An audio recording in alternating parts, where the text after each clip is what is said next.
Okay, vertical curves na ta. So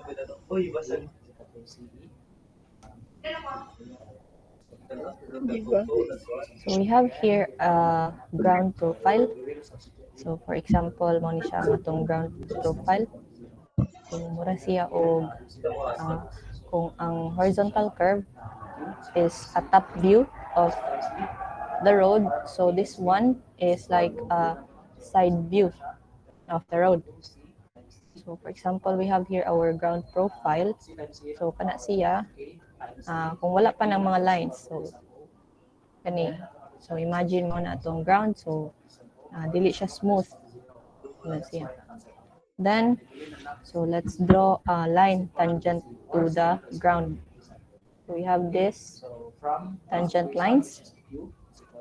Then they will be connected by curves para to smoothen our road. So kani this tangent and this tangent, so that is connected by a curve. So this one is a summit curve. Then here, this tangent and this tangent is connected by a sag curve to smoothen the ground. So we have here, so for example, kaning mga parts of the ground, i-fill na siya or tambakan. So kana siya to smoothen the ground. Then this one, so some parts will be cut or excavate. Yeah. So curves are needed to provide smooth transitions between straight segments or tangents of grade lines for highways and railroads. Because these curves exist in vertical planes, they are called vertical curves. So when they are smoothened, so pwede na siya maagian og sakyanan.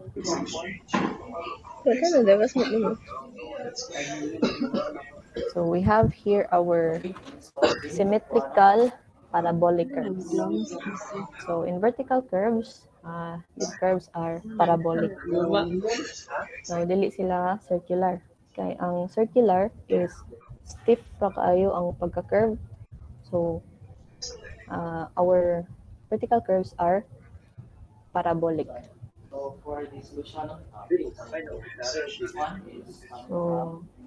this is our curve. Yeah. Then we still have our PC, point of curvature, and our PT, point of tangency. Then we have here our backward tangent, this line, and our forward tangent. So where they meet is still our PI. Then at PC, we have G1, that is the gradient at PC. Gradient, that is just the slope at PC. Then we have here G2 at PT, that is the grade at PT or the gradient at PT. So that is the slope at PT. Then we have here a grade diagram. So ang gradient i-plot na nato dito. So this is G1, is the grade at PC. So positive siya, positive grade. And then at G2 or at PT, we have G2 which is negative. Yung mo na siya itong murag line.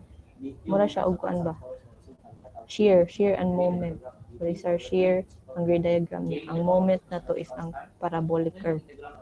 So we have our G2, gradient at PT. So negative siya. It's a negative slope. And then they can be connected. Linear ni siya for a symmetrical parabolic curve. And then we have here our theorem. The area in the grade diagram under 2 points in the curve is equal the difference of elevation of the same point. So murag shear and moment.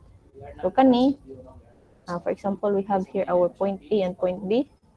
Then we have the delta here. That is the difference in elevation of point A and point B. Delta is just equal to the area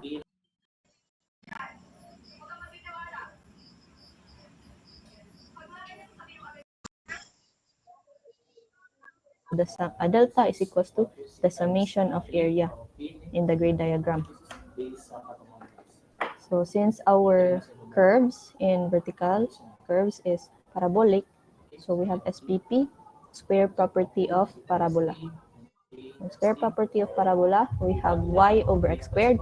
So y and x, that is at any point of the curve. So we have y and x.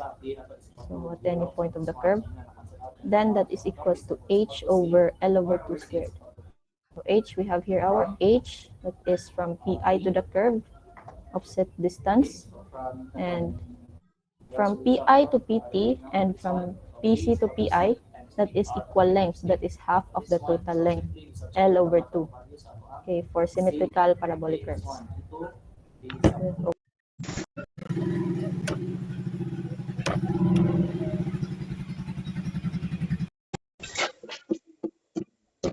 Offset from pi to the curve, so that is h. The vertical offset from pi to the curve, that's h. H is equals to L over 8 times G1 minus G2, the gradient 1 and gradient 2. So it is our properties of the symmetrical parabolic curves. So let's have an example for the symmetrical parabolic curves. Okay, so given the following data for a vertical curve. We have station PBI1, station PBI2, station PBI3. So PBI sila tanan, no? But this one, 1, 2, 3, that just means that station PBI, that is the stationing at PC. That is station PVC. So that means point of vertical curvature, PVC. Then station PBI, so it is the station at PI. So that is PBI. That is the point of vertical intersection. And station PBI3, so that is just the stationing at PT, or that is station PVT. So it is point of vertical tangency.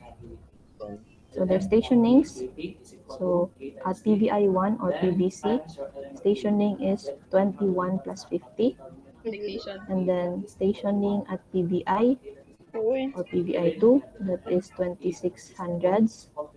And the stationing at PBT or PBI3, that is 30 plus 50. Their elevations, so here are their elevations. The elevations at PVC is 626.34. Elevation at PBI is 655.06. Elevation at PVT is 634.54. So, determine the gradients, determine the elevation of the summit, determine the difference in elevation between the third and first quarter point of the curve. By the way, ang summit di ay. So, baliktad dali sa figure. Where in the grade diagram, so there is a point na mag-zero siya. Okay, so kung asa na siya nag-zero, that is where our summit is. Okay, so we can use that later. So first, this one, these are the distance. This is the L over 2. Okay, we can solve for that because we are given the stationing. So just subtract their stationing. So 26 hundreds minus 21 hundreds 50, that is 450. And then ko sa PCAS, 30 hundreds 50 minus 26 hundreds, that is 450. So this is a symmetrical curve since this is same distance. So that is L over 2 and L over 2. So here, so for part A, solve for the gradients. So the gradients, that is the slope. Slope are rise over run. So just use that concept for the slope. G1, or that is the grade at PVC, rise over run of this tangent line. We can solve for the rise by their elevations. So you subtract their elevations to find the rise. So 655.06, that is the elevation at PBI, minus 626.34, that is the elevation at PBC, over their distance is 450. So rise over run, that is the slope. So we have here grade G1 is 0.0638, or that is 6.38%. G2, so the gradient here at PVT, so still rise over run at PVT, that is the tangent, this is the tangent. So 634.54, that is the elevation at PVT, minus 655.06, that is the elevation at PVI, over 450 is the distance between them. So we have here G2 is negative 0.0456, or negative 4.56%. Okay, so klaro dyan na. And this is a positive gradient, and then here it's a negative gradient, so ang atong curve is a summit curve. Okay, so we can plot the gradient on the gradient diagram. So here at PVC, the grade is 0.0638. Then here at PVT, the grade is negative 0.0456. So this can be connected linearly. So the summit is somewhere here. So kung asa nag-zero ato ang grade diagram. And ang tungod ana sa curve, dito sa taas, that is where our summit is. Or if this is a sag curve, kung pasag na siya, that is where our lowest point of the curve. So since this is a summit curve, so this is the summit point. So for part B, we are going to determine the elevation at the summit. So here, this is, let's call this one delta S. That is the difference in elevation here at PVC and this point of the summit. So, di ba, delta S, the difference of elevation in any point of the curve, is just equal to the area under the grade diagram. So since this is from PVC to this point of the summit, so kani, the area of this whole triangle dere until where nag-zero ang ato ang grade diagram. So S1, we don't know yet S1. We need that to solve for the area. But we can solve for that using similar triangles. This is S1 over 0.0638. Kani, S1 and 0.0638 is equals to 2 times 450, that is the overall length. So, 450 over 0.068 plus 0.0456. That is this grade plus this grade. So, the whole triangle, if inuha siyang i-triangle. So, S1 is 524.863 feet. Then, so now we have S1. We can solve for the area under the gradient diagram. So delta S is equals to this area on the gradient diagram. So this is triangle. So 1/2 S1 times 0.068. So that is 16.743 feet. So that is the difference in elevation at PVC and the summit. So to solve for the elevation of the summit, so that is just 226.34, that is the elevation at PVC, plus the delta S that we have solved. So it is equals to 16.743. So the elevation at the summit is 643.08 feet. Is equal to your feasible initial calculation. Okay. Then times your So part C. Then your proportionality constant K. Then so determine the difference in elevation between the third and first quarter point of the curve. So here is our curve again. we can look for the first and third quarter point. So that is population. the first quarter point. So that is 1/4 of the overall length. So this is 225 from PVC. Then third quarter point, that is 3/4 of the overall length. So that is 675 from PVC. Okay, so let's have this in the curve as point A and this one point B.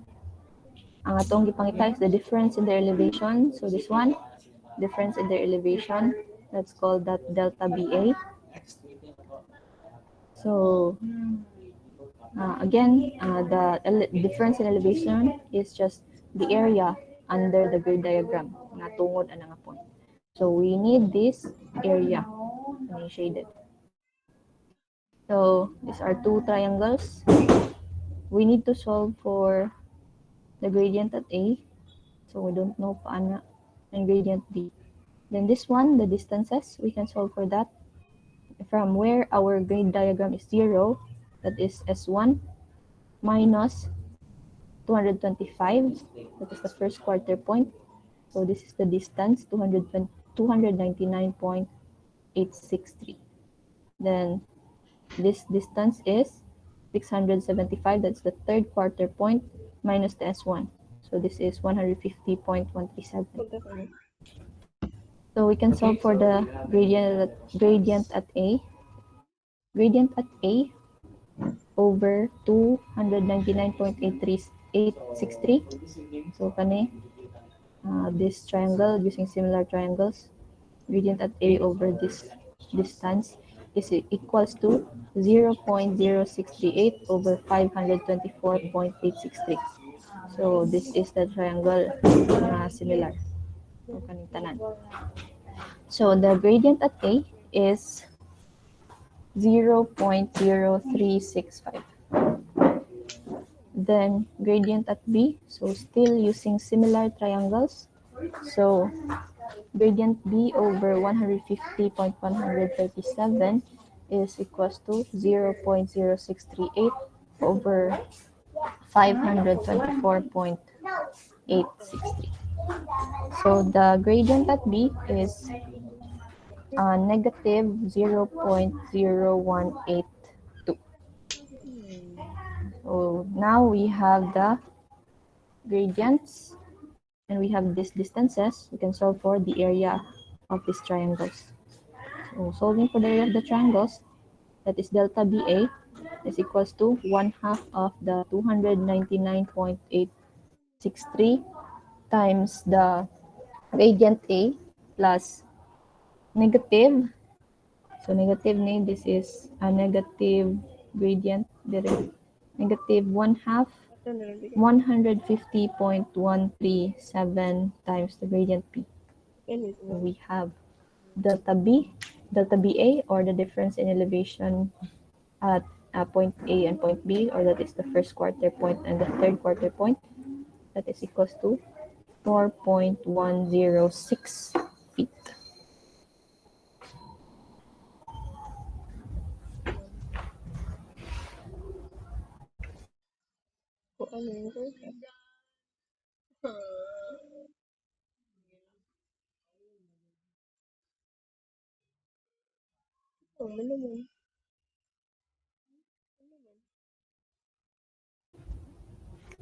Okay.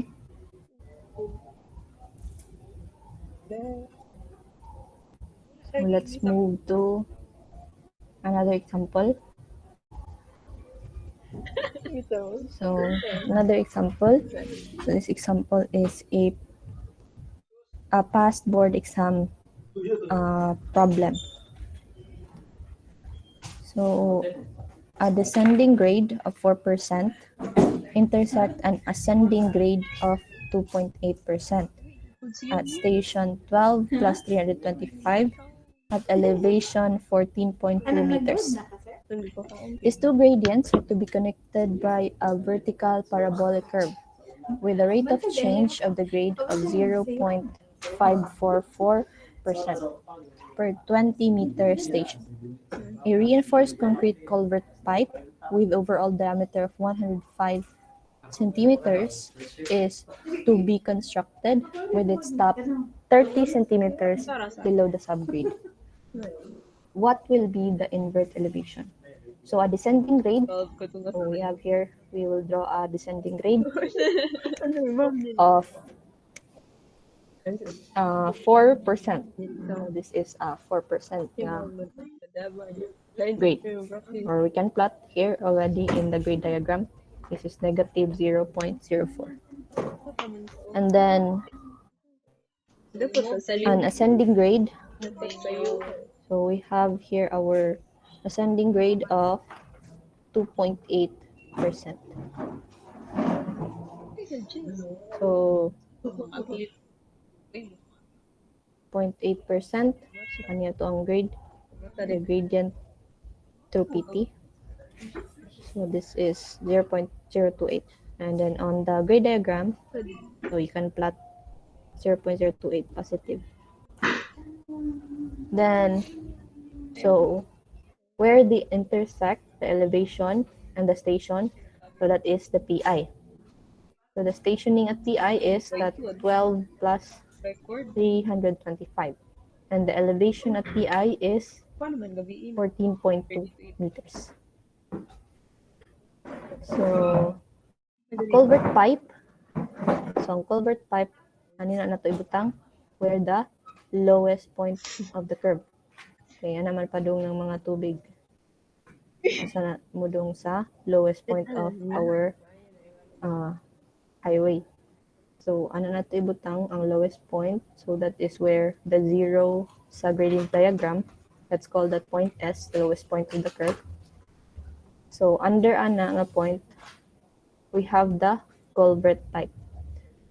It is 105 centimeters in diameter, or that is 1.05 meters. Okay, but that is constructed below the subgrade, so with 0.3 meters or 30 centimeters. Then the invert elevation is where the lowest point of the pipe. So that is the invert. So muna siya ang gipangita sa problem.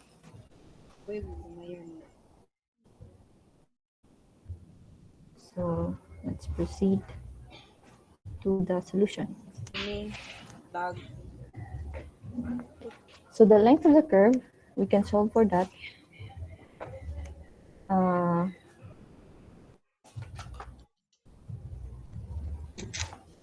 So the length of the curve, okay, length of curve over the gradient 4 plus 2.8 in percent. So kana siya.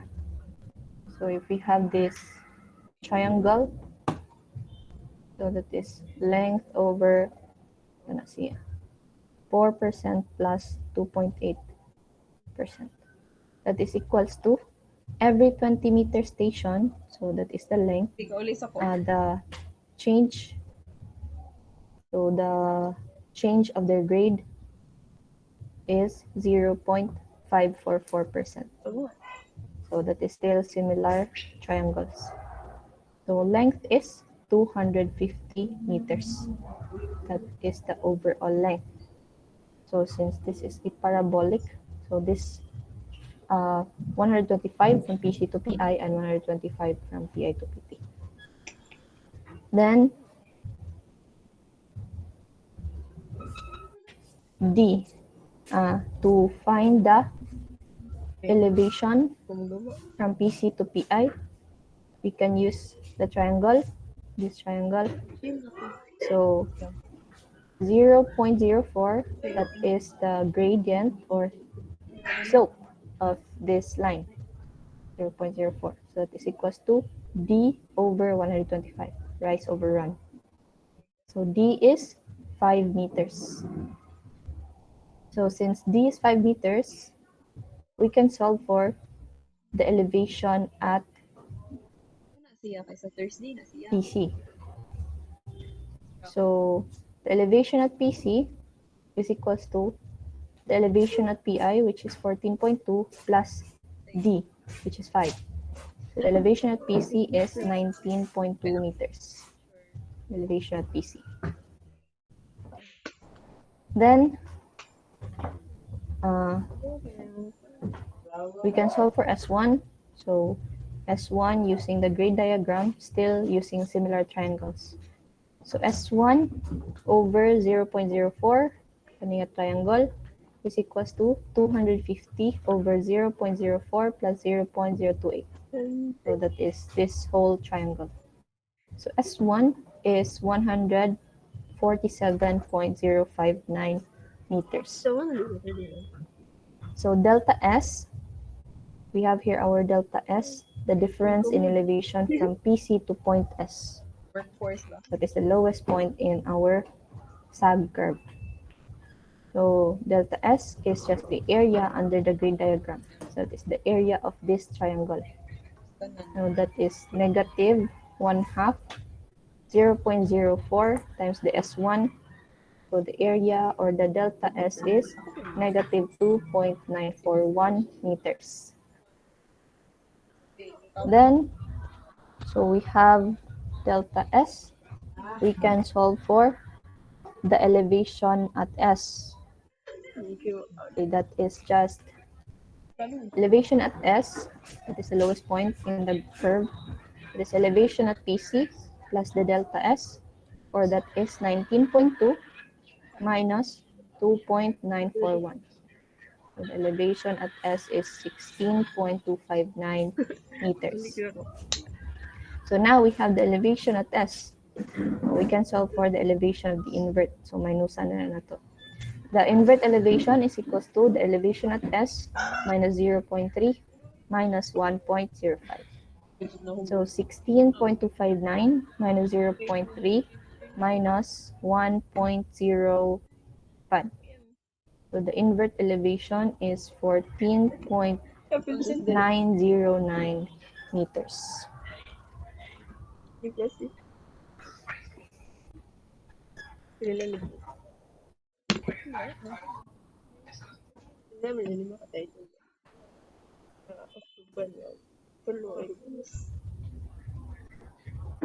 Okay, so let's proceed to the unsymmetrical parabolic curve.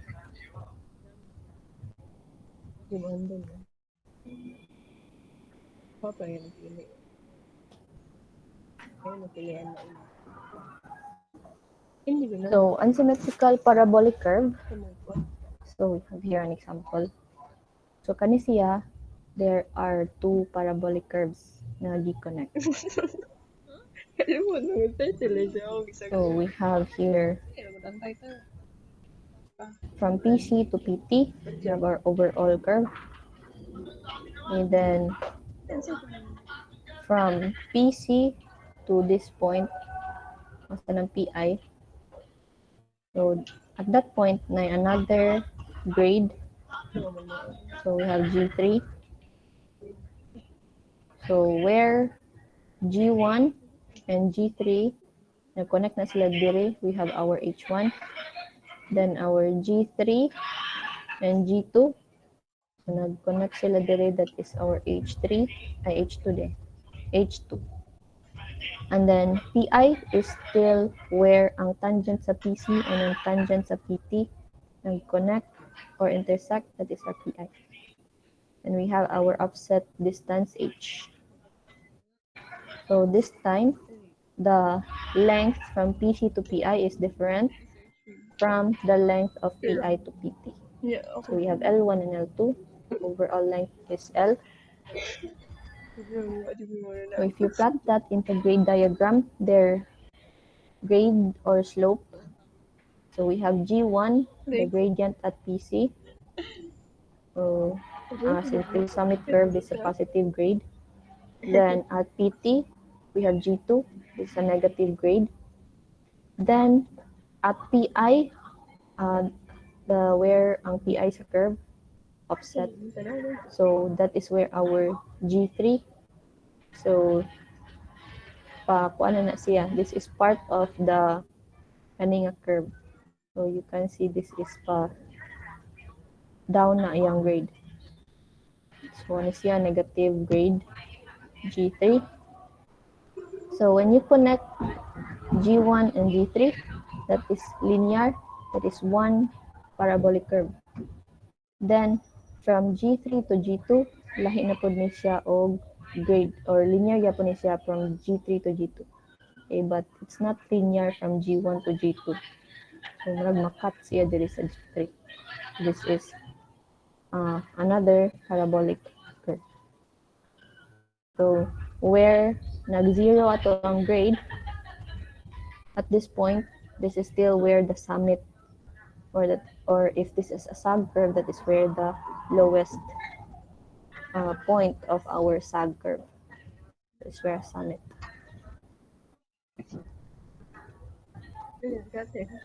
Then we have formulas. So the grade of the common tangent, G3 times the length is equals to G1L1 plus G2L2. Then formula for the vertical offset from PI to the curve, that is H, is equal to L1, L2 times the quantity of G1 minus G2 over 2 times L1 plus L2. L1 plus L2 is just L, no? And H1 is equals to H2. Itong dire, H1 and H2. That is equals to H over 4. So those are the formulas. And let's proceed to have an example.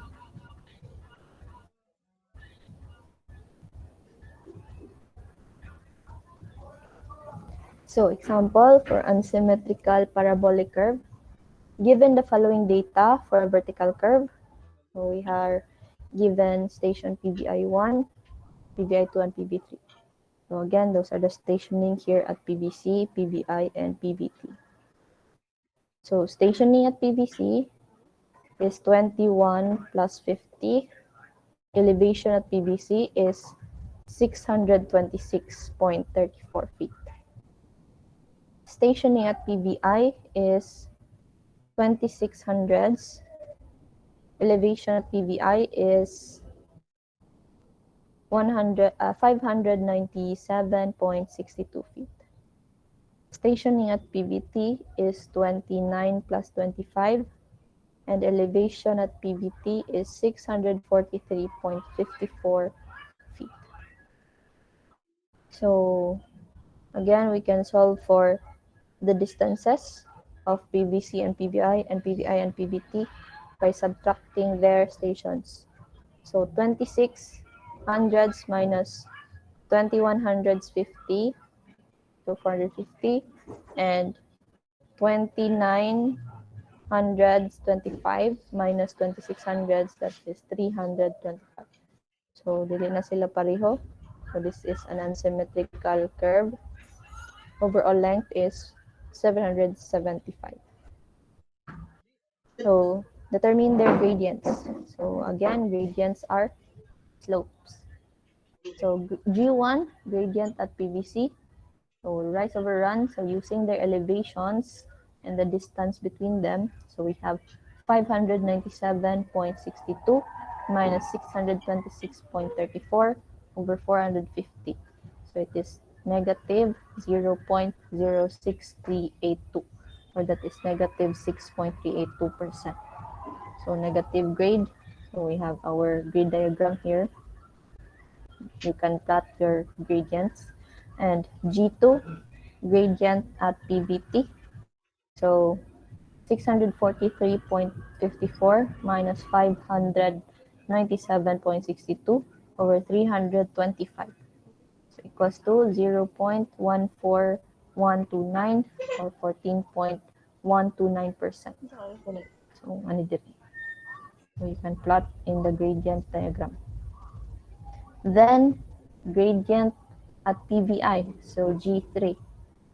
So G3 times L is equals to G1L1 plus G2L2. So So we have the overall length, we have G1 and we have L1, we have G2 and L2. So we can solve for G3, which is 0.02219, or that is 2.219%. So those are the gradients. So moving to part B. So part B, determine the elevation at the lowest point of the curve. So since this is a sag curve, so kung asa nag-zero atong gradient diagram, that is where the lowest point is. Because this is the lowest point. So solving for S1 using similar triangles. So considering this triangle and this triangle. Let's see, from PVC to PBI. So S1 over 0.06382 is equals to 450 over 0.06382 plus 0.02219. And the gradient here plus the gradient here. So that is the overall length or distance of this triangle. So S1 is 333.903 feet. Then we can solve for the area of this triangle. So that we have S1 and we have this grade. So that is equals to delta S, or the difference in elevation at PVC and the lowest point of the curve, delta S. And delta S is equals to negative 1/2 0.06382 times S1. So it is negative 10.655 feet. So we have delta S, a difference in the elevation. We can determine the elevation at S. So the elevation at S is equals to the elevation at PVC plus the delta S. So that is equals to 626.34 minus 10.655. So the elevation at S is 615.685 feet.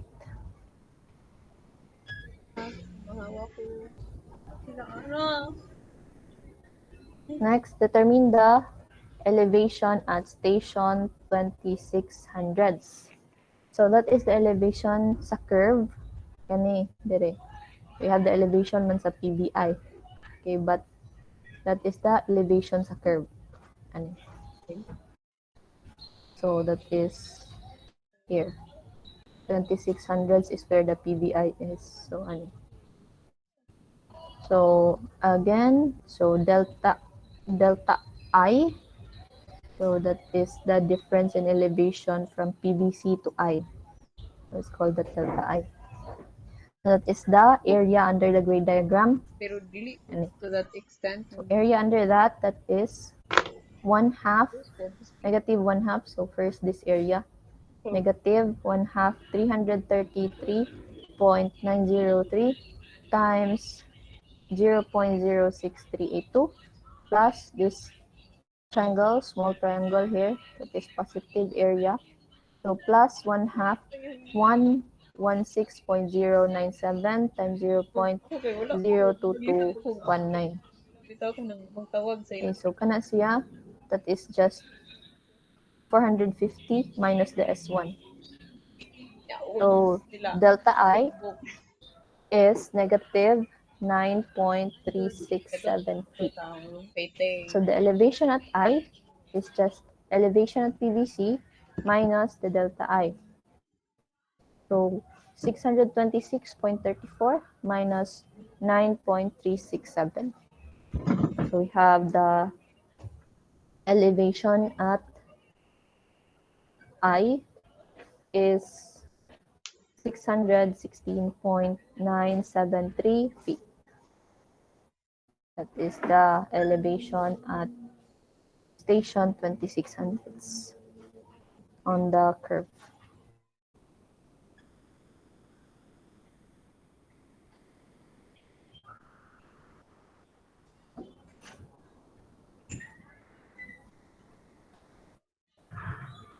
We have another example for unsymmetrical parabolic curve.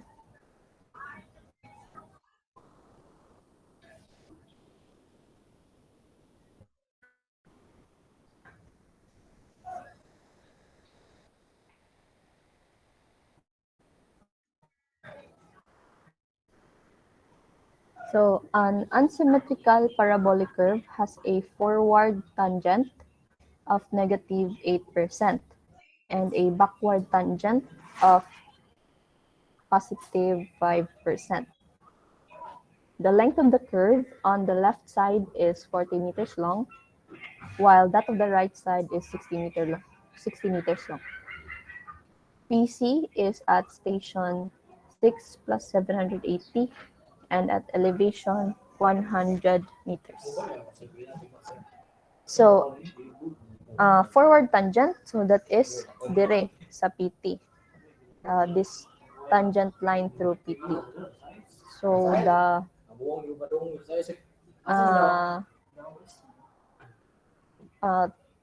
negative 8%. So, the gradient here is negative 0.08. So, we can plot that sa gradient diagram. This is negative 0.08. Then the backward tangent, so that is the tangent through PC. So the gradient of this tangent is 0.05. Then the length of the curve at the left side is 40 meters. Then at right side is 60 meters. Then PC is at station 6 plus 780 and elevation is 100. So we can solve for the difference in the elevation of PC and PI using this triangle. Okay, kaning triangle sa tangent. Kani. So this triangle, we have the gradient. Gradient is the slope. So 0.05 is the slope of this line. And then we have the 40 from PC to PI, that is 40. So we can solve for this. That is 0.05 is equals to kani, this difference in elevation, that is rise over run, which is 40. So mo ni siya kaning 2. The 2 is 40 times 0.05. That is 2. And on the other side, we can also solve for this difference in elevation of PI and PT using this triangle. Okay, that we have the gradient. The gradient is 0.08. So that is equals to rise over run. We can solve for this. This is the distance, the difference in the elevation. That is the rise. And then run is the 60 meters. So this 4.8 is just equals to 60 times 0.08. So we have 4.8. So using those data, elevation at PI here is just 100 given our elevation at PC 100 plus 2, so 102 meters. Then elevation at PT is just the elevation at PI minus the 4.8. So 97.2 meters. That is the elevation at PT. Okay.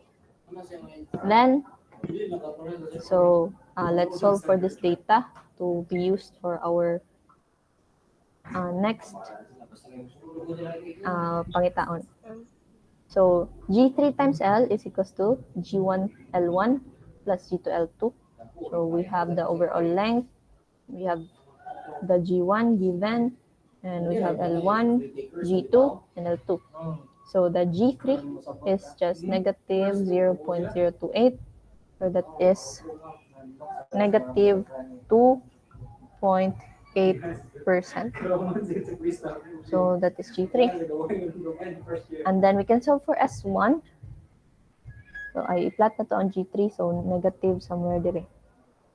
So if we're going to connect all those points, so we find that our summit is somewhere here. Kung asa nag-zero atong grade diagram. Okay, that is where our summit is.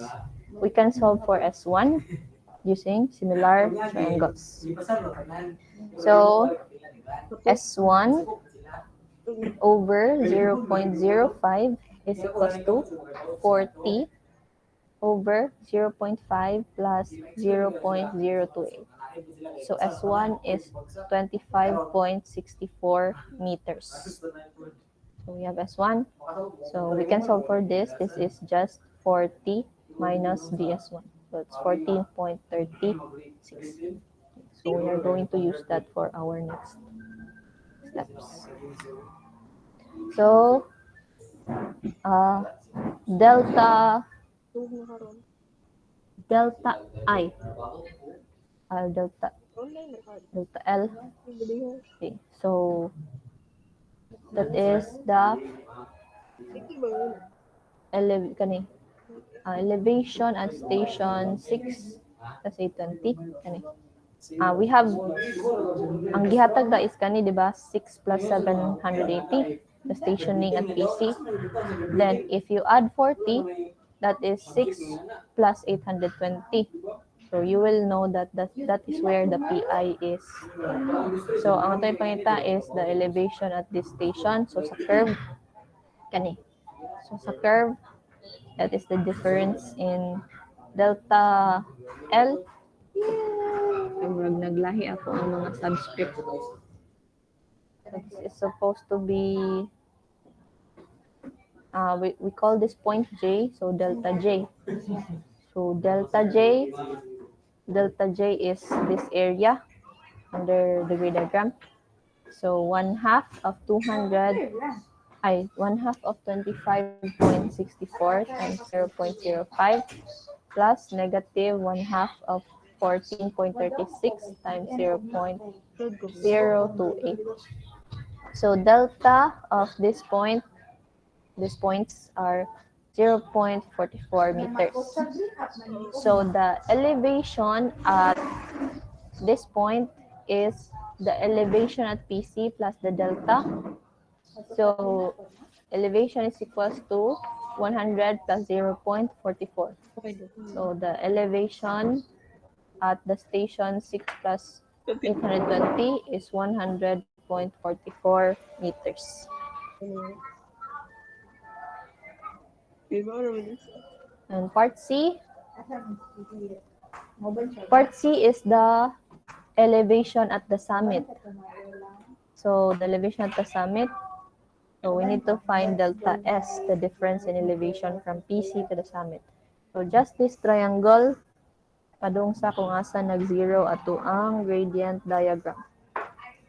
So the area is 1/2 25.64 times 0.05. Delta S is 0.641 meters. So the elevation at the summit is the elevation at PC plus the delta S, 100 plus 0.641. So the elevation at the summit is 100.641 meters. Okay. So those are the examples for the vertical curves. So we have two vertical curves, symmetrical and unsymmetrical. So ang importante is ang gradient diagram. You can pangayon naman is mga elevations, distances, and everything can be solved using the gradient diagram. Okay.